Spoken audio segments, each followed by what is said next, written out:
part of the Press Play Podcast Network. Look up in the sky. It's a bird. It's a plane. It's Superman. This is Jason J. Lewis, the voice of Superman on Justice League Action. This is Mark Wade, writer of Superman Burgoyne, and you're listening to the Krypton Report.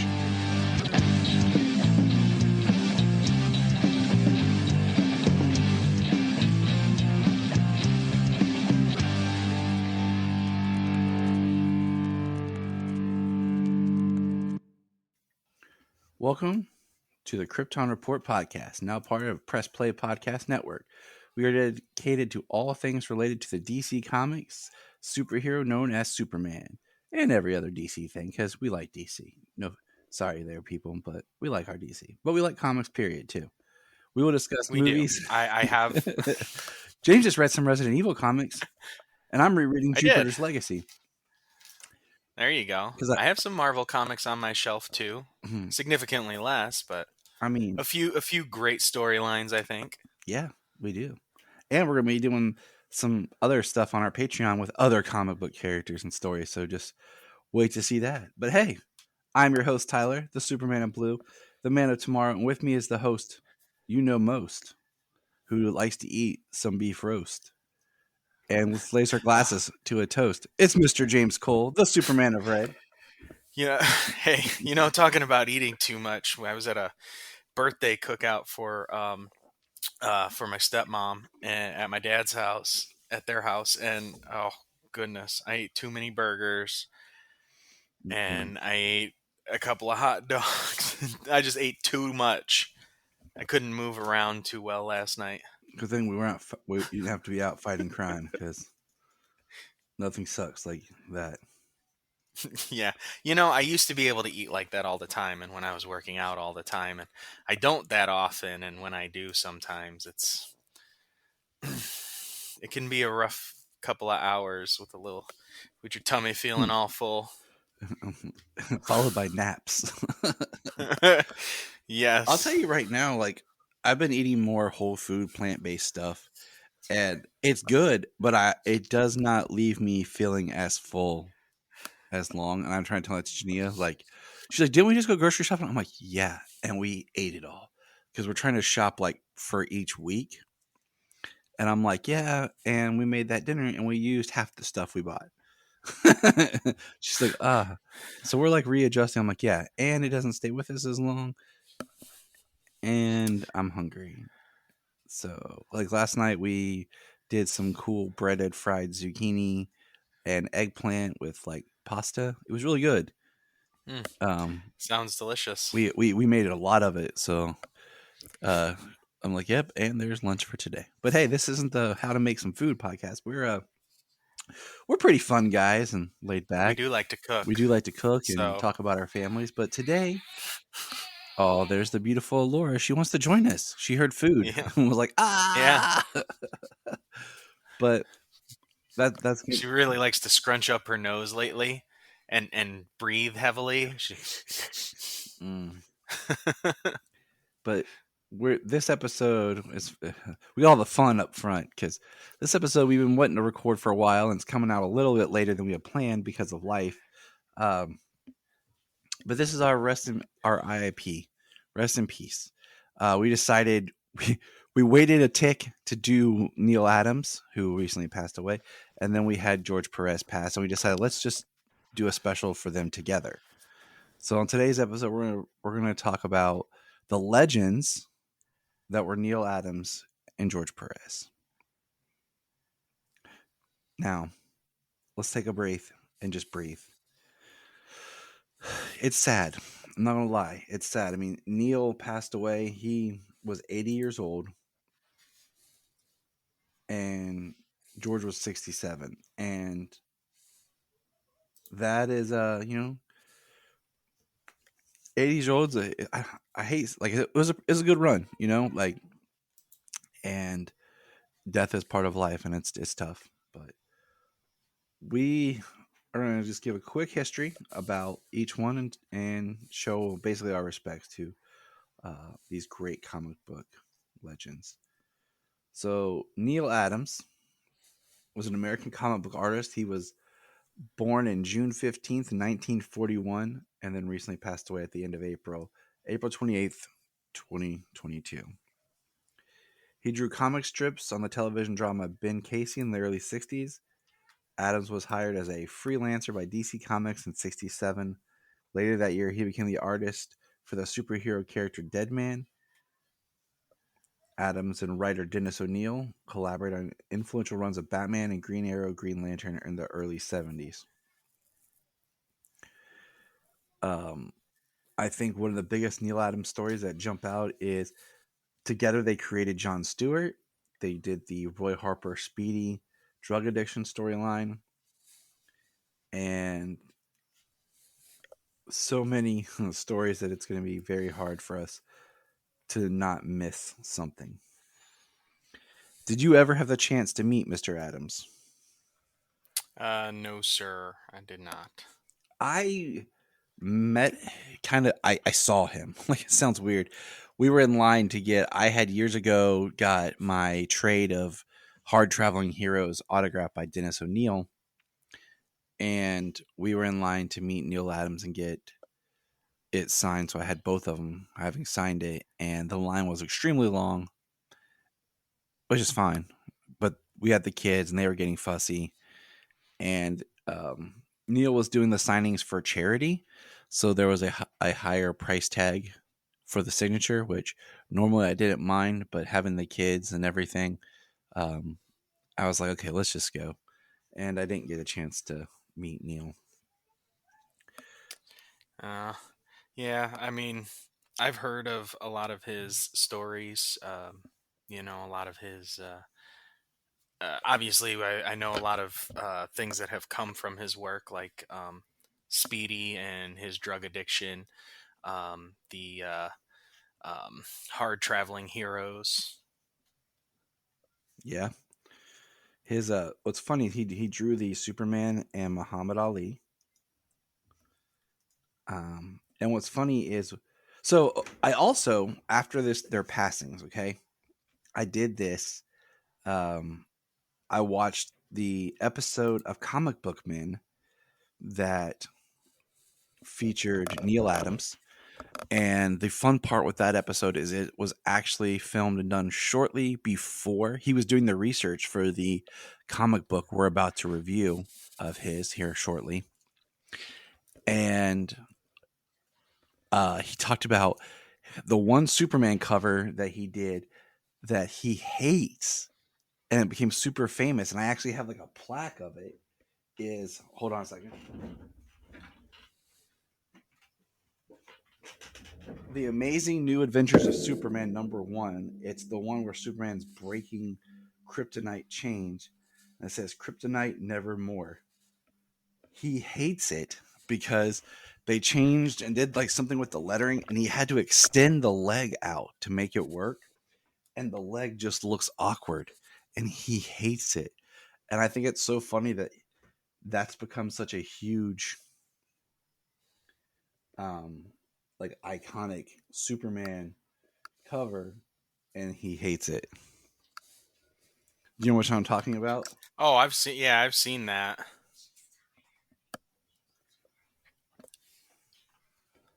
Yeah, I've seen. I've definitely seen that cover. I mean, they have that. They have that image of him breaking the chains, not just that cover, but just that image of him breaking the chains. It's everywhere.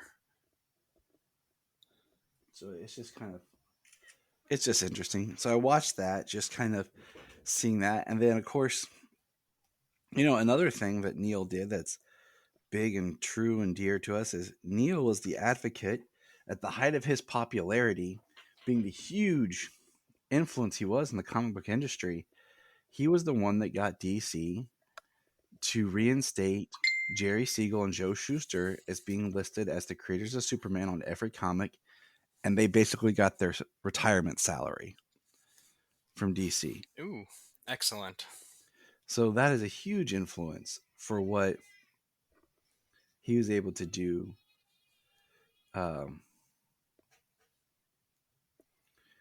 for creators. He's been a very huge advocate for Yeah, creators' he was rights. a big deal for creators. That I know a lot about that. Got creators um, uh, get got creators to be able to get paid what they um, what they deserved.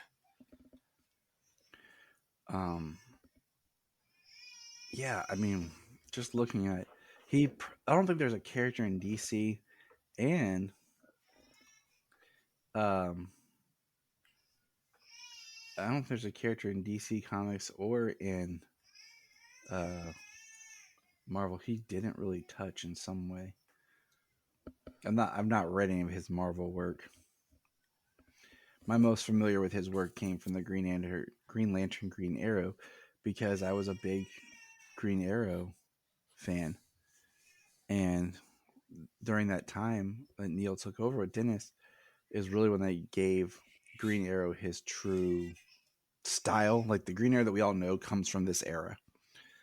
Like that's the Ollie. I think everyone really recognizes the look, the feel is from The that. Robin Hood. Yeah, I mean it's a great look. I mean, uh, it is a great look for him that I wish we would see more of.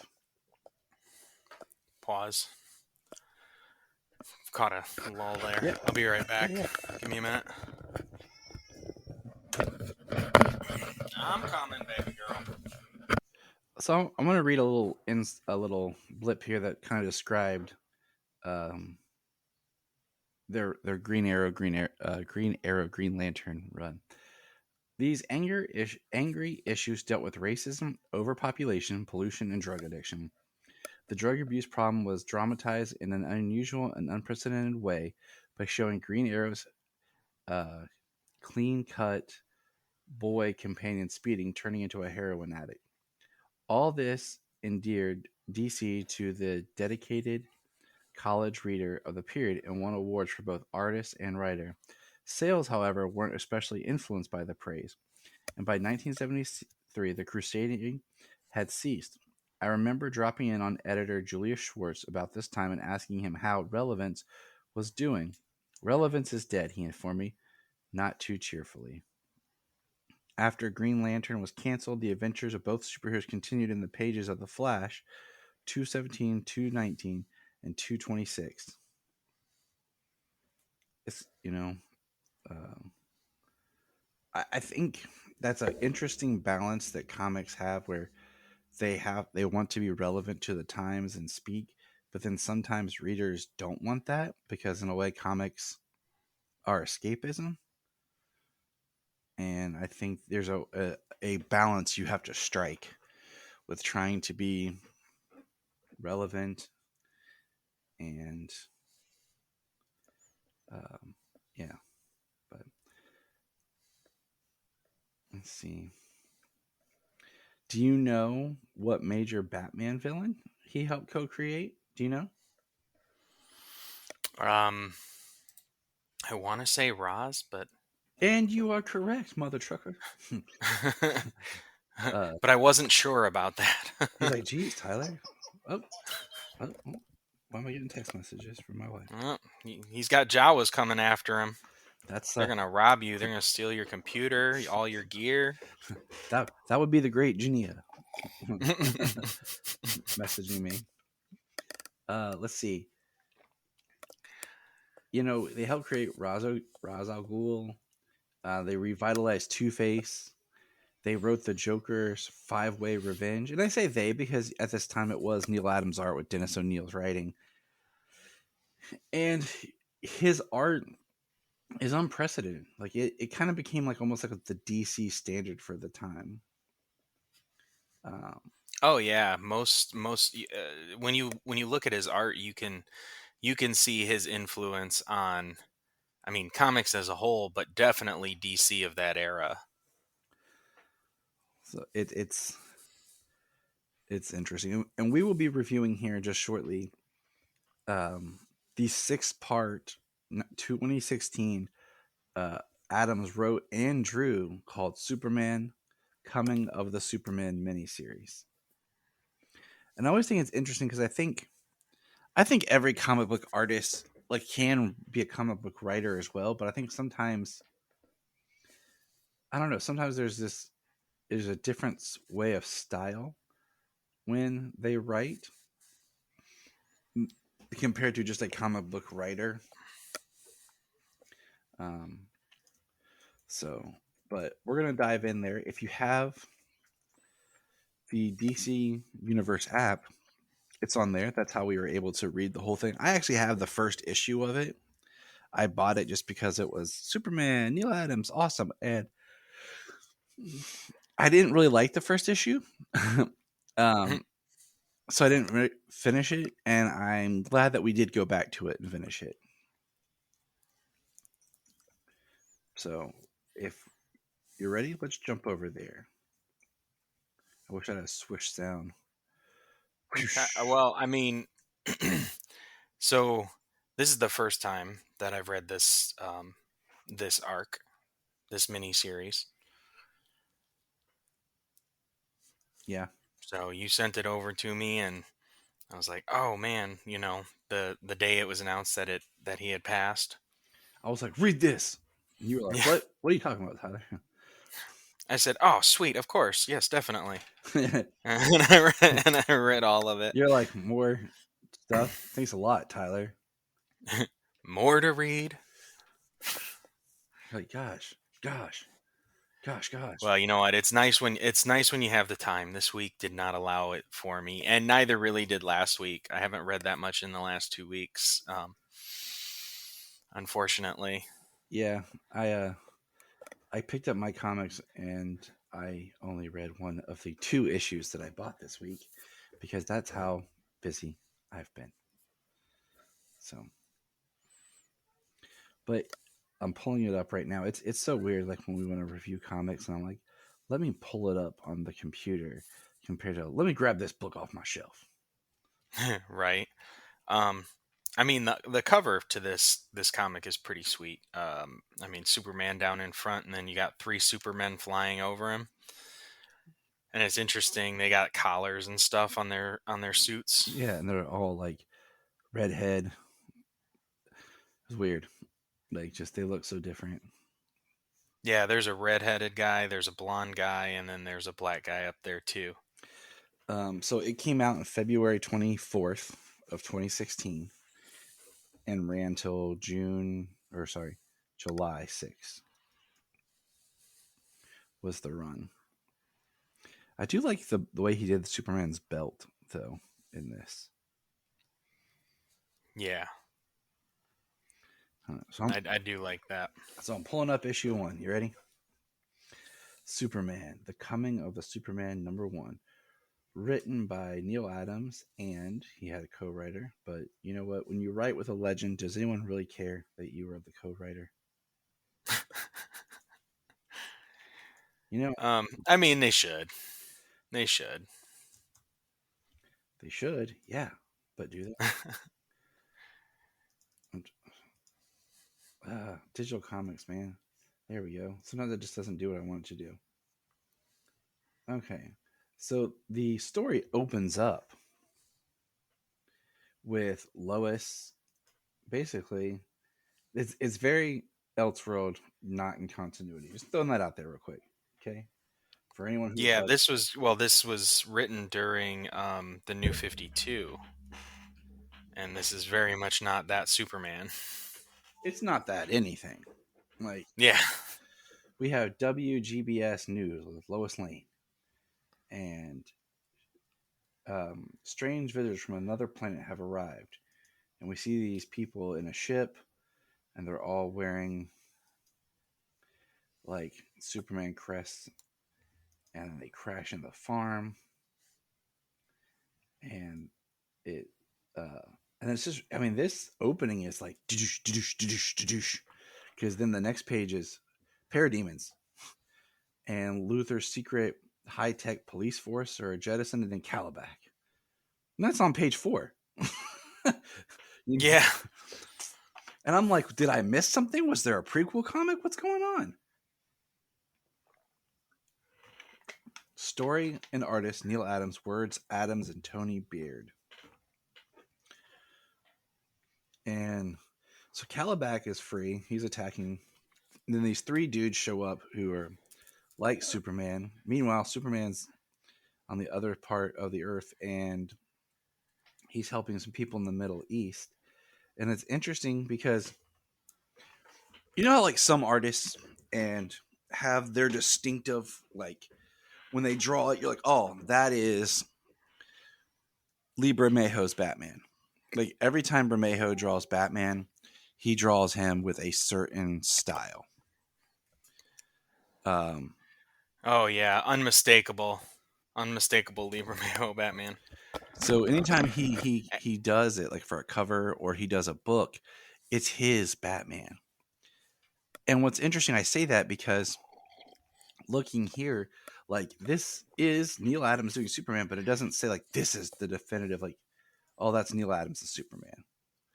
It's just if you feel me, like the belt's a little different. I like the belt, okay.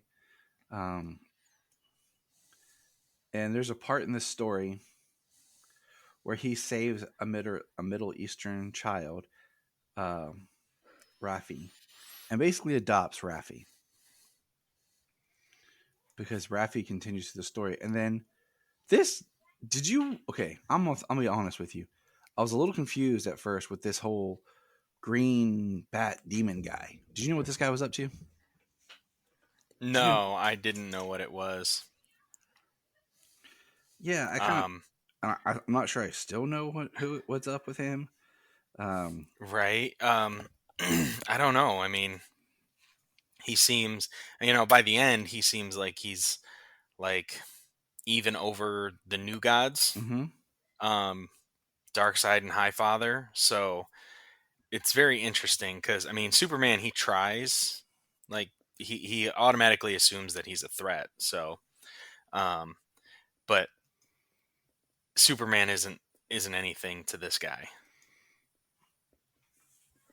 It's really interesting. Um, and then as the story progresses, we find out Superman takes Raffi back with him, and I guess Raffi just inherently learns that Superman is Clark Kent because he takes him to the Daily Planet with him, and he has like, where is it here? Mr. Kent, this little guy, he with you? Long story, Jim, but yes, for now. Like it's like, hey Jimmy, watch my kid. Right? Kid? What kid? You don't have a kid. I do now, Jimmy. It's this guy. Watch Raffi. And this kid from the Middle East And just arrived here today. yeah. How did he get here? Did you fly him in? Jim, stop asking questions. And it was just kind of funny to me, like just because I'm like so funny, typical Clark, just like yeah. But it is weird because Lois is working for a TV station, and Clark's looking at these other Supermen on the screen, trying to figure out what's going on. And then And what's interesting is he's waiting by to see. He's like observing them mm-hmm. to get an idea of who they are, what they can do, if they can handle it, or they not equipped for it. And then there we see Luthor. It's a very old style looking Lex Luthor, more robust looking Luthor, who comments on his people. And Clark tells Jimmy, this won't take long. He leaves Raffi with Jimmy and he goes to meet these other Supermen. And he flies out there and starts fighting.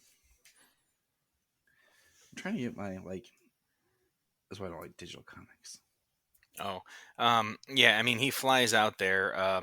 Lex basically tries to boss him around, as Lex always does. Yeah, he definitely tries to boss him around, but Superman flies out and he attacks the parademons. Kind of flies through them pretty quickly, handles them really fast. Because they even talk about how much more powerful he is than them. Mm-hmm. All the parademons and Calabac, they all retreat back through the boom tube. Of course they do. Mm-hmm. And then Superman runs into Greenfellow.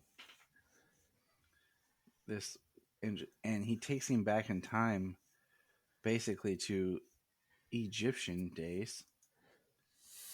And To Egypt 10,000 years ago, which is even longer than like your ancient Egypt time. yeah, and then there's Darkseid, and it's interesting as he says in the last page, he says, "You expect me to believe Darkseid built the Sphinx?" And Green Man says, "I expect you to look more closely when I show you the truth. That is not Darkseid, but his progenitor." What? His father? Are you saying I'm saying nothing? I show you the facts and you make sense of them or fail and lose everything. So that's a very interesting concept. Darkseid's father being in ancient Egypt.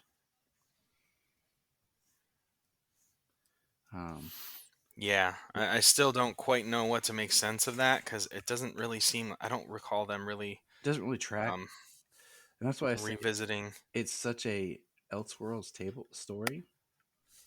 Um, for me, like, because I was kind of confused at the same time, like what's going on here. But in page two, or I mean issue two, we have Ma Kent looking after Raffi because he's gonna be hanging around here for a while. he named the dog Algonquin.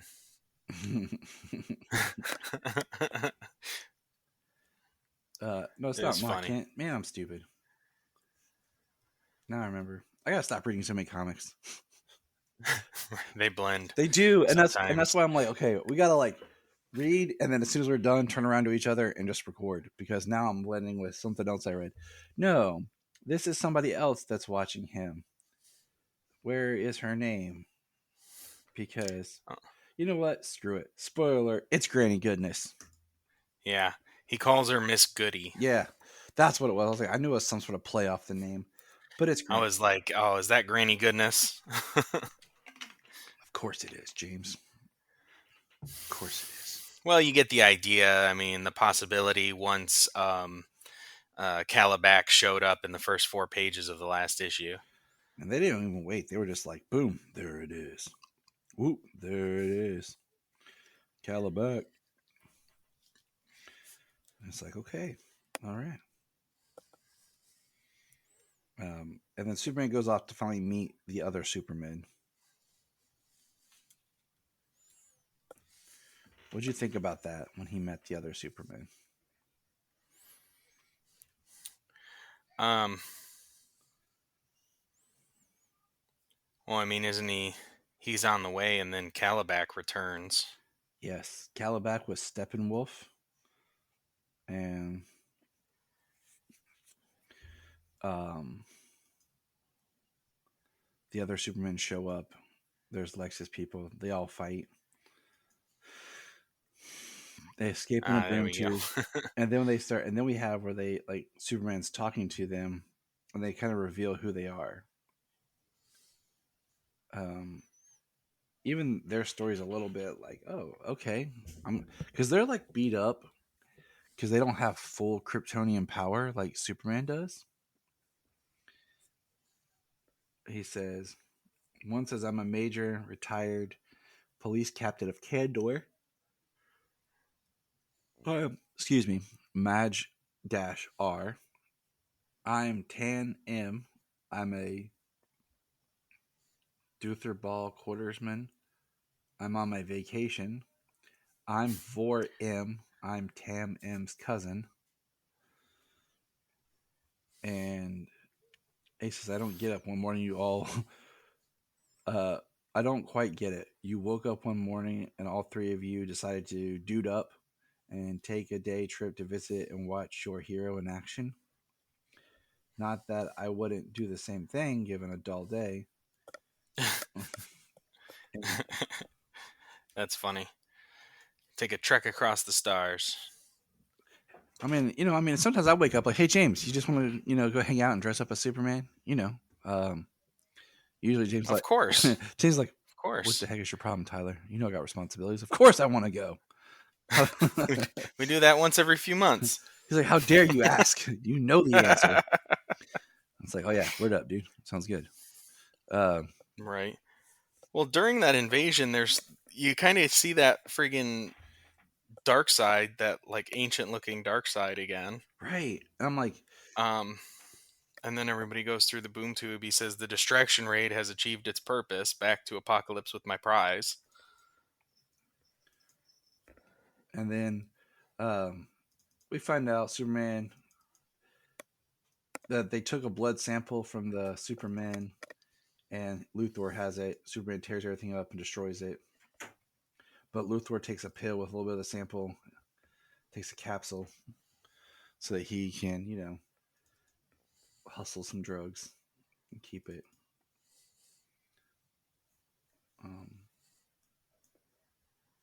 I'm waiting for my comic to catch up with me here. Yeah, the interesting thing being, like, he goes right after their blood. Like, he finds out that they drew their blood with needles, because obviously that can't happen to him. But their bodies are not as indestructible as his. So much time on Kandor. I think it was Kandor. Mm-hmm. Yeah, on another planet on the other side of the solar system. And then the book ends with, But he tears up the labs, and then he flies into Luthor's lab and just tears it up. yeah, of course he does. Because why? He's Superman. You don't take his blood. It's messed up. It's messed up. Mm-hmm. You know what I'm saying? Yeah. But Well, it looks as though Luthor kind of gets away with it by swallowing something containing the Kryptonian's DNA, so he'll have it for later. Because Superman uses his heat vision to incinerate a bunch of stuff in what seems like some sort of centrifuge. mm-hmm. And then in the end, Calabac shows up, takes Raffi, jumps through a boom tube. And you're like, oh, okay. But as the story progresses, we don't have to go book by book. Superman and the other Supermans eventually take a trip to Apocalypse. I don't know about you, but I always get worried, like when Superman goes off-world, because like the whole, our sun powers him. So like when he goes off-world, I'm always like, oh, Superman, is that smart? Right. I like the idea, though, that if he doesn't go to some place where he's like automatically depowered. Mm-hmm. Like automatically his powers are shut down.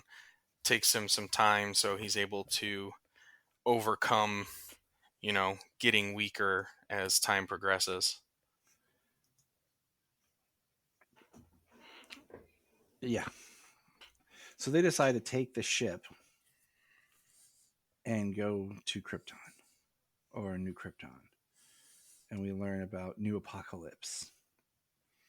And new Genesis. Yeah. I'm in the middle of reading the whole New Krypton saga, and that's what's on my brain right now. It's a lot. Yeah. Like the planet is like divided up into 3 sections, and the Kryptonian section is actually like the strip down the middle around the planet. Yep. And because Kryptonians have these amazing shields, atmospheric shields, they're like able to keep Apocalypse and New Genesis separated, if not for the boom tubes. The boom tubes can open up anywhere. Which is crazy. So Apocalypse is like constantly trying to invade Krypton and New Genesis. It is weird. Lois went with them, like stowed away.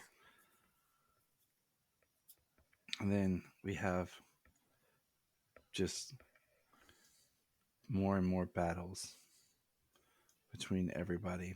And then we have Darkseid show up talking to Lex Luthor.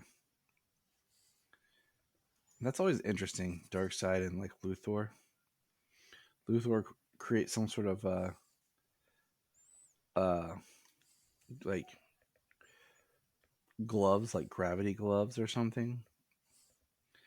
And Darkseid looks at him and says, like, of course, multiplying gravity might even have an effect on Superman, and we shall see in the future. But you will, even in a increase of gravity, even a mild increase of gravity. And Darkseid basically flips it around on him. And I'm like, why would you try to double cross Darkseid? Yeah. And then Superman's fighting Calabac. And Orion shows up at the end. And I'll tell you what, any Orion I see anymore does not compare to the Orion of Young Justice. Yeah. That Orion is, like, brutal.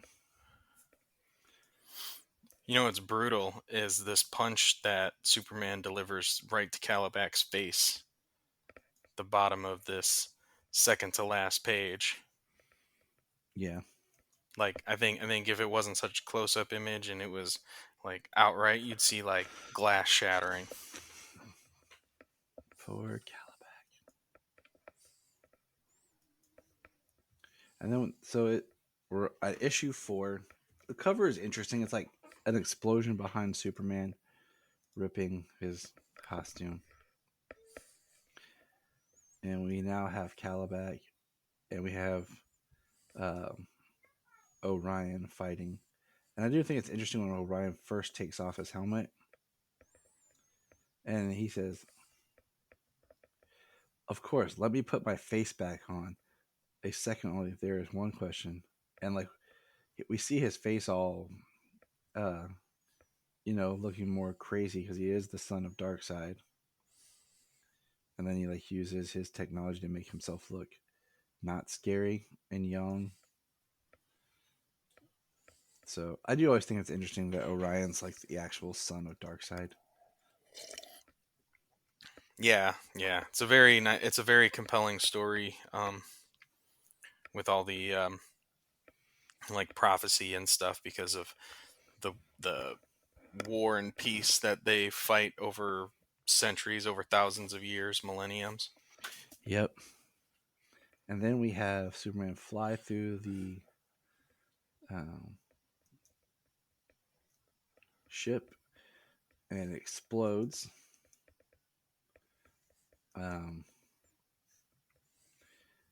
It's interesting. Darkseid said it will weaken the Kryptonians so we can enslave them. I have to stop that ship. Exactly. Good luck. And then Superman flies through it. It explodes. He says he's too late, but Superman has failed and now floats helpless and unconscious. His body shuts down and will soon be drained into the blazing sun, incinerated, and finally destroyed. That's cheerful. And then you turn the page, and there's Goody with Rafi, who turns out to be Granny Goodness. Right, of course. And then Orion saves Superman, brings him back. And then we have Luthor and Darkseid talking with their plans. Luthor's trying to say how smart he is with his mind. And then Luthor, let your final conscious thought be stay away from Earth. So Luthor's trying to test and get rid of Darkseid to leave Earth alone. And then on the next page, we have James modeling Superman. Very 80s looking. He has a headband, cuffs, and just the briefs on and the belt. The way James the way James struts around his house.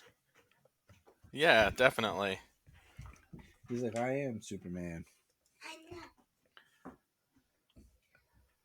And they're basically trying to heal him, and he pops up. He says, where's Rafi? He puts on his suit. I'm just kind of interested, like, were those trunks under his suit? Like, he has trunks under his suit? Because then did he take the trunks off, put the suit on, then put the trunks back on? Like, I'm a little, because maybe the legs of his suit are just thigh high. Maybe. They go all the way up to. Putting a lot of thought into this. Because if you go back and look at the art, like as he's holding his suit, there's like 2 holes in the bottom, and like, how does that work, Superman? I'm now intrigued by your suit. But anyways, Orion and Superman run off together, and they meet below on the back streets of Apocalypse. I don't ever really think of Apocalypse having too many back streets, but there is. Well, apparently, I mean, they do have like slave grovels and housing and stuff. I mean, we saw that in Young Justice, right? They Yeah. had like a bar type thing. That to me is always just interesting.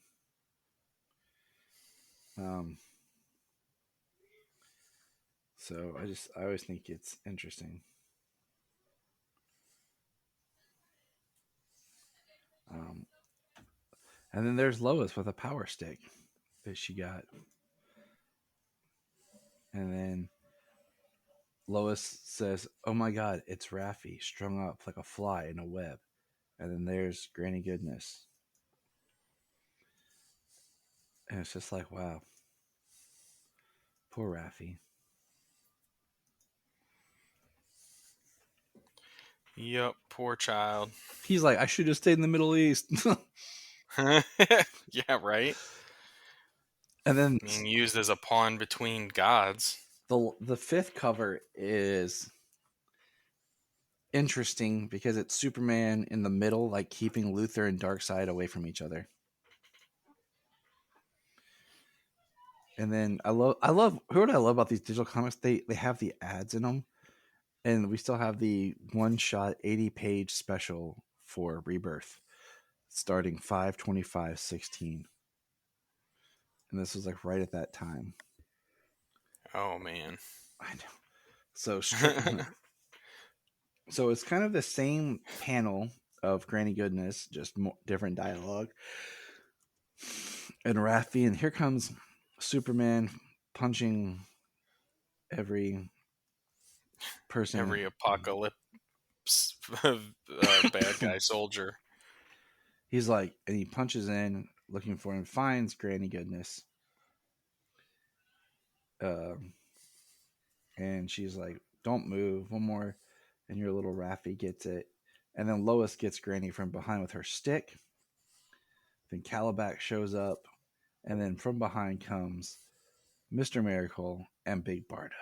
And then there's Raffi just smiling, holding his dog. I like them showing up like that. Yeah, I thought that was really cool. I like that part of the story.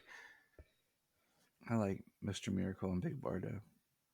Yeah, especially when they're fighting on Apocalypse against Apocalypse. And he, against Darkseid. And he talks a little bit more about the middle corridor is New Krypton, the east side is Apocalypse, and the west side is New Genesis.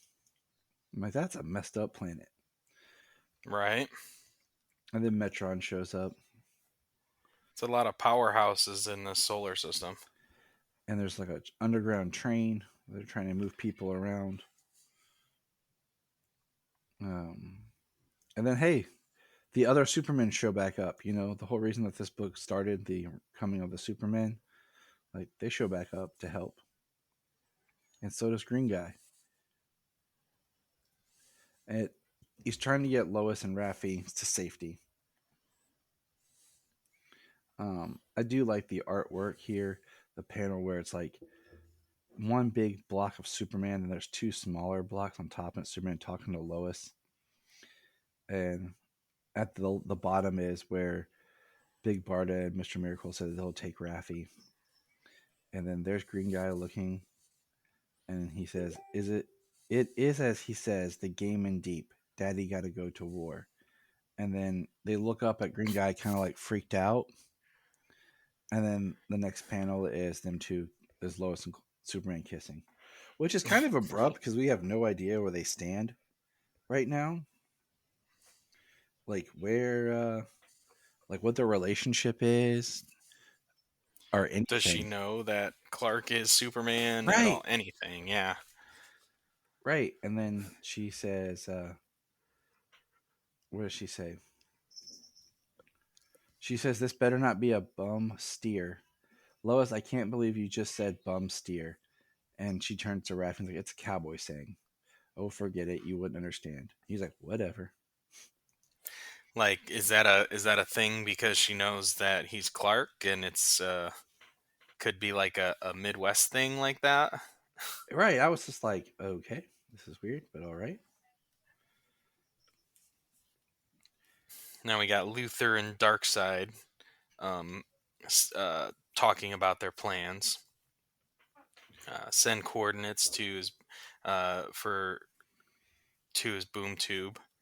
Um, he says he will bring his army, dismantle his lab, and take it back to Apocalypse. He says you would have to dismantle me and take me back with my machines. That is very much the plan.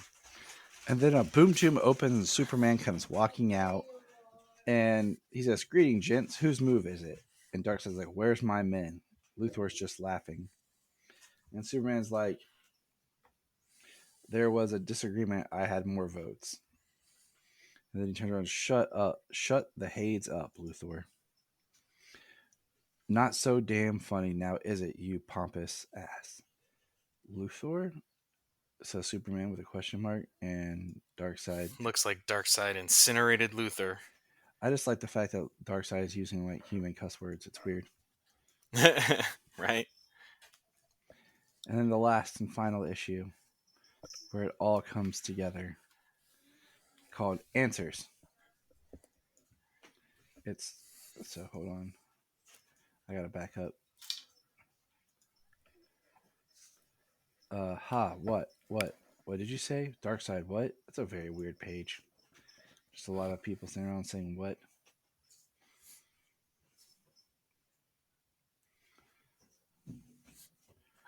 Well, he keeps. So Luther comes back. He pops up, and he just keeps blasting him over and over again, destroying him.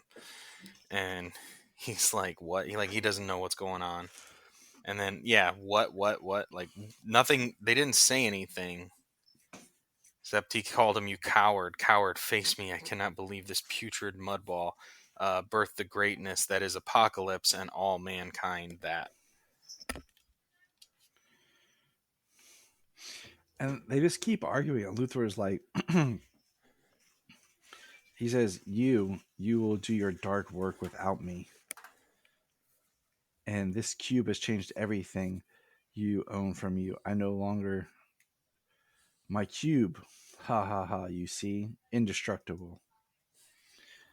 And then Superman takes the cube. That's quite incredible. Indestructible, let's see. And he crushes the cube and it shatters. Then Darkseid punches Superman dead in the face. I mean, it is straight up in the face. And he says, "This is not over," as a boom tube opens. He says, "You test my patience, Kryptonian." He's like, "What patience?" They take the boom tube, and on the other side, there's Green Guy. And he says, "I don't get it. Who are you?" "I am L. I am nobody." Then Darkseid comes through the boom tube looking angry. And he sees, and just, he says, "Mortal combat." That was hilarious. And Darkseid comes out and he's like, "L, you two know each other?" "Of course you do. I guess this is what you call a moment. I didn't expect you here ever. My friend Kal-El will be departing from you when he finds his friends." Of course. So Darkseid's a little afraid of L, I guess. Yeah. He's like, "This journey has come to an end. You can reset the clock." "I can. I must be fair to all who would have to be quick to close the door yourself." And then "I will close it behind us." And he pushes Superman through like the boom tube. Superman comes out and sees Raffi.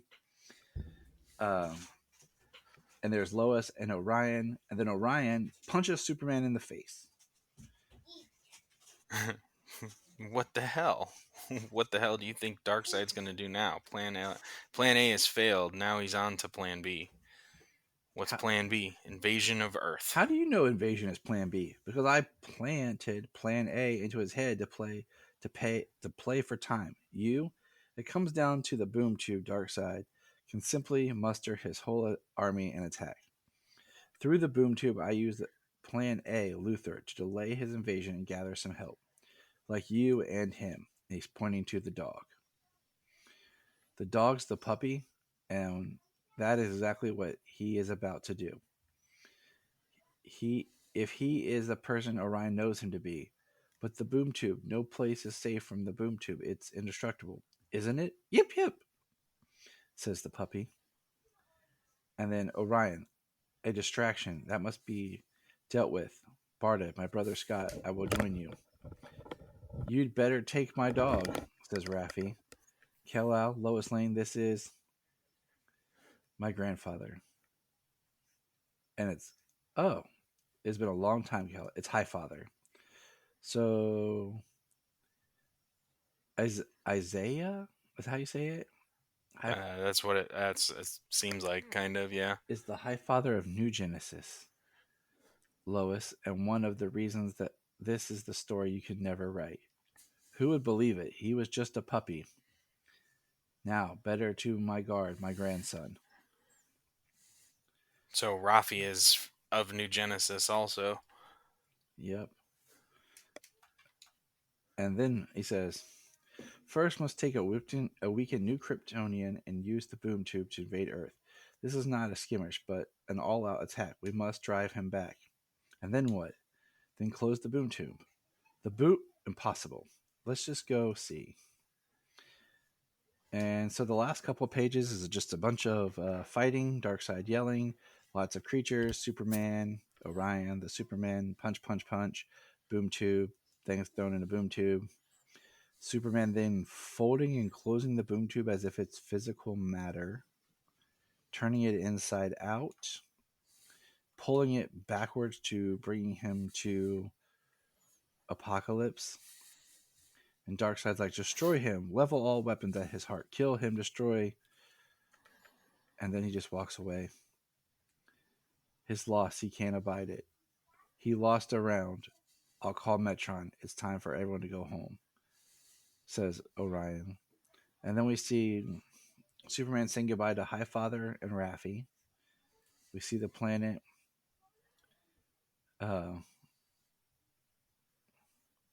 Let me guess. The new Kryptonians have deeded you the other side of Nibiru.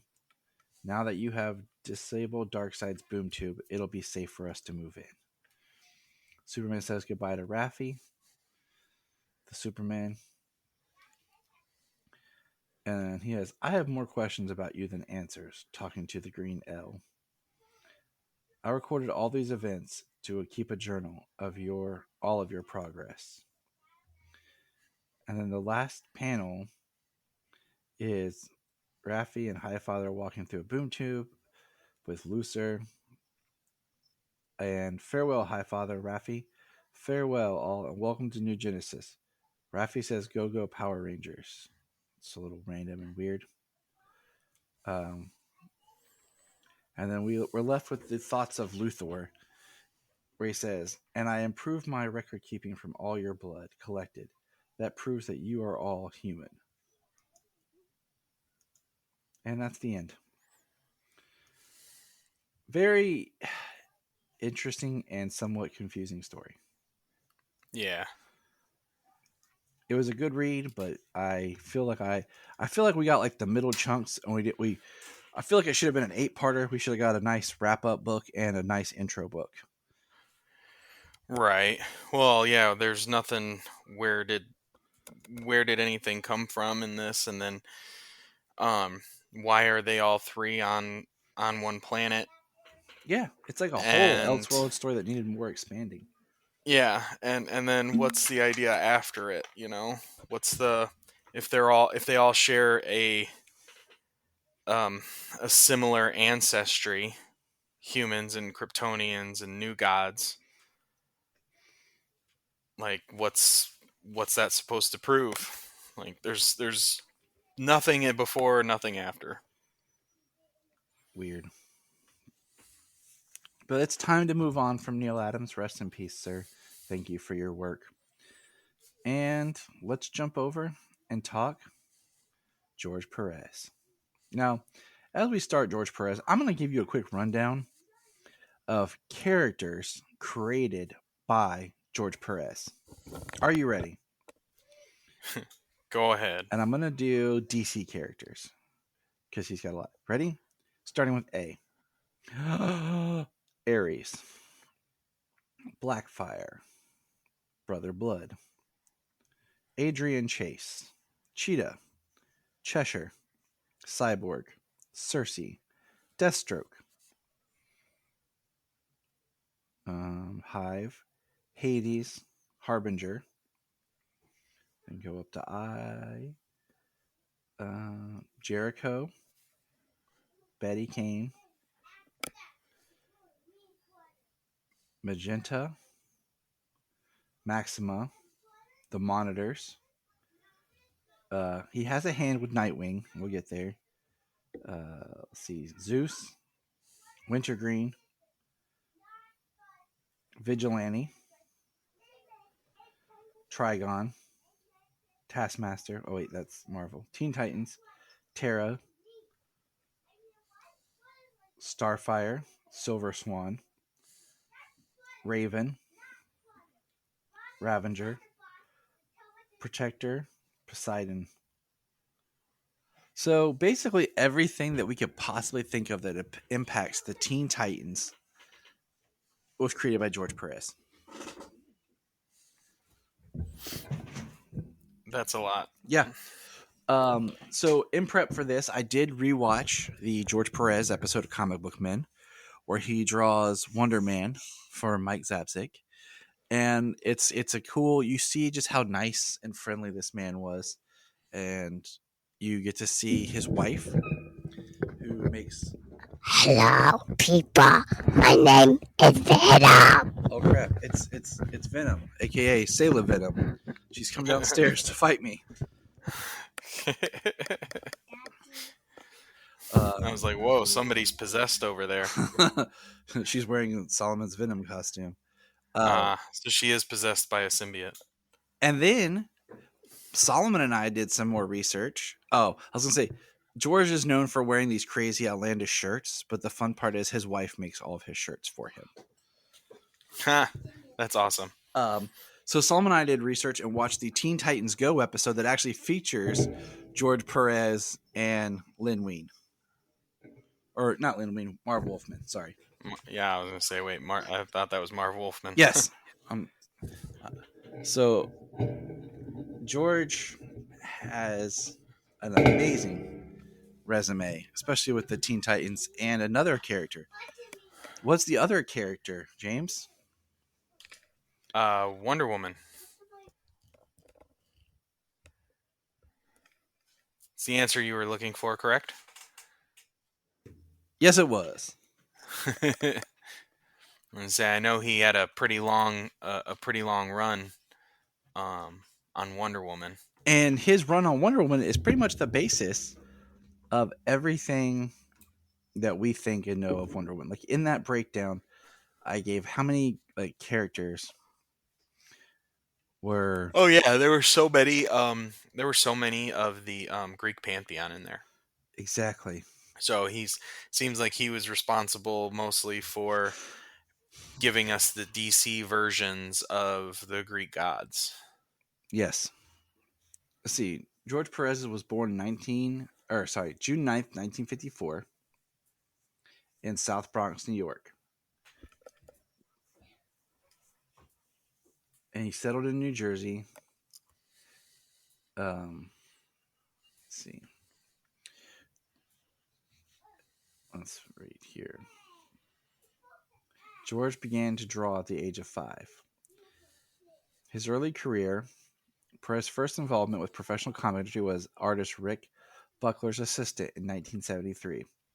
He made his professional debut in Marvel Comics' Astonishing Tales 25. Then, Perez came to prominence with Marvel's superhero comic team The Avengers, starting with issue 141. In the 1970s, Perez illustrated several other Marvel titles, including Creatures on the Loose, featuring a Man-Wolf and the Inhumans in Fantastic Four. Writer Roy Thomas and Perez crafted a meta-fictional story of the Fantastic Four in number 174. So he went on and was prominent at Marvel. Then, 1980, while still drawing the Avengers for Marvel, Perez began working for the revival DC Comics, offered the art to launch the new Teen Titans, written by Wolfman and Perez. The real incentive was the opportunity to draw Justice League of America, an ambition Perez which seemed like a natural progress from the Avengers. Longtime Justice League artist Dick Dillon died right around that time, providing an opportunity for Perez to step up in a regular artist. While Perez's stint on JLA was popular with fans, he received greater attention for his work on the new Teen Titans, which was launched a special preview in DC Comics Presents number 26. This incarnation of the Teen Titans was intended to be DC's answer to Marvel's increasingly popular X-Men comic, and it became highly successful. Excuse me. A new Teen Titans drug awareness comic book sponsored by the Keebler Company was drawn by Perez. Then think about it. Teen Titans, we think about almost everyone in that team is like the ones we see always. We think of from Teen Titans Go to Young Justice, with, Robin, who becomes Nightwing, but Raven, Starfire, Beast Boy, Cyborg. And on the cover, you also have Wonder Girl and Kid Flash. But also, here's the big one that George Perez gets known for. There's this little thing that DC did called Crisis on Infinite Earth. Ever heard of it, James? Oh, absolutely. It's a we small only had thing. a CW special on it a while back, also as well. Yeah, I guess you could say it was a kind of a big deal, but whatever. Yes, it's kind of the biggest. It's kind of the biggest crisis, the first crisis that afflicted the DC universe. And he drew that. And right there is enough to just be like, hang your hat, retire. But Oh yeah, he did lots of pages where he was just like, I'm gonna put as many people as possible on this in this piece, in these artwork, in all this artwork. So he took a break from the new Teen Titans to work on Crisis on Infinite Earths. Then Perez played a key role in the 1987 reboot of the Wonder Woman franchise. So now this is post-Crisis Wonder Woman. Writer Greg Porter spent several months working with editor Janice Race on new concepts for the character before being joined by Perez. Inspired by John Byrne and Frank Miller's work on refashioning Superman and Batman, Perez came in as the plotter and penciler of the series, which tied the character more closely to the Greek gods and jettisoned many other elements of her history. Perez at first worked with Porter and Lynn Wein. There's where I got the Lynn Wein reference. On the stories, but eventually took over the full scripting chores. Later, Mindy Newell joined Perez as co-writer for nearly a year. While not as popular as either Titans or Crisis, the series was very successful and relaunched one of DC's flagship characters. Perez would work on the title for 5 years, leaving as artist after issue 24, but remaining as writer for up to issue 62, leaving in 1992. Perez returned to the character in 2001, co-writing a 2-part story in issue 168 and 169 with writer-artist Phil Jimenez. Perez also drew the cover of Wonder Woman 600, as well as some interior art for the successful 2017 Wonder Woman feature film directed by Patty Jenkins, would credit Perez's work on the title character as a major influence, on par with the work of the original creator William Moulton Marston. What an influential comic creator. He returned to work on Teen Titans later on. Perez was involved with Superman in various times over his career, including tenure on Justice League of America, Action Comics 544, where he designed, ready for this, James? George Perez designed Lex Luthor's trademark battlesuit. These designs for the villain were featured as part of the licensed action figure storyline for the Superpowers collection and remain in use in today's DC Comics continuity. Perez Pendle DC Comics Presents number 61, which features Superman and OMAC team-up. Perez briefly wrote Adventures of Superman, providing plots for issues 456 to 459, which is August of 89 to October of 89, and inks for issues 461. Due to an already heavy workload while doing both Wonder Woman and Superman at the time, he left Action Comics with issue 652. And continued to bounce between DC and Marvel. He went over to Marvel and did the Infinity Gauntlet storyline and art, which helped spark what became the MCU storyline. But we don't talk about that right now. And then in the 90s, Perez left different comics to work. Maybe on Patreon. Yeah, that's a good idea. One of these days. We'll get there. We have an 80-year plan for Patreon, James. Yeah, right.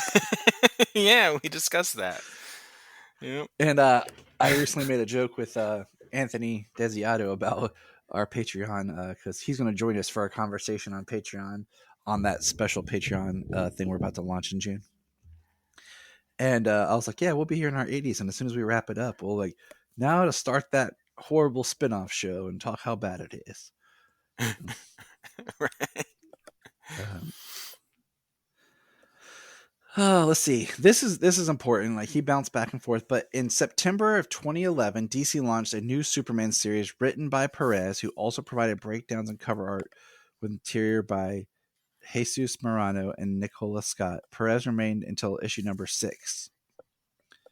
So basically the new 52 Superman. The new Teen Titans hardcover graphic novel was published the same month, reuniting the creative team of Wolfman and Perez. Let's see. So I just want Perez some personal information because Perez has been involved in comics and he's worked for the different companies, Action or Boom Studios as well. In 2019, Perez announced that he was formally retiring due to various health issues and would continue to produce only a limited number of convention-style head sketches on commission and attended a limited number of conventions. Perez was married to Carol Flynn. He had no children. He had a brother, David, and a niece and nephew.